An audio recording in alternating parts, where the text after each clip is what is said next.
I'd like to invite people from the University of Missouri Health System, Susan Scott, Laura Hirschinger, and Myra McCoig, who help people, who help us, and take the risk of making mistakes.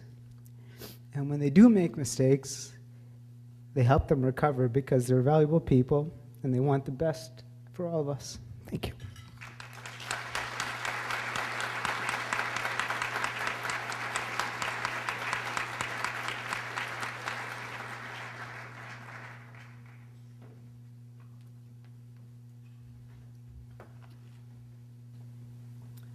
On behalf of University of Missouri's peer support team, the forYOU team, Laura, Myra, and myself would like to thank Linda Kinney with her vision, Sanjay and RL Solutions for this incredibly wonderful award.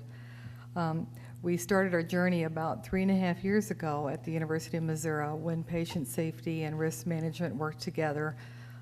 Following any adverse or unexpected clinical event, we work closely with the staff members.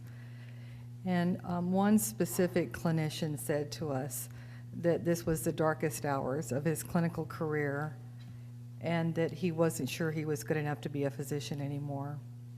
At that point, Myra and I realized that we really needed to understand what we now call the second victim phenomenon and try to figure out what we could do to try to mitigate the harm from those individuals who were suffering in silence.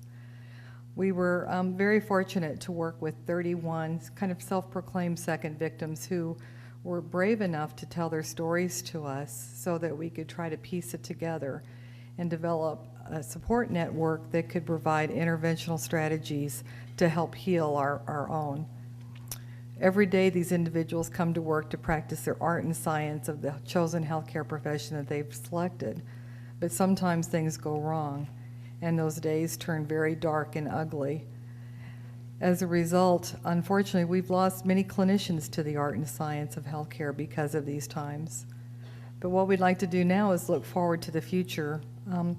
With the results of RL Solutions' generous donation, we're going to be doing a learning collaborative so we can share with other facilities what we've learned. And hopefully, the ultimate goal is to support those clinicians so that they'll be there for tomorrow's patient and the next day's patient and not give up on their chosen professions. Thank you very much for this honor.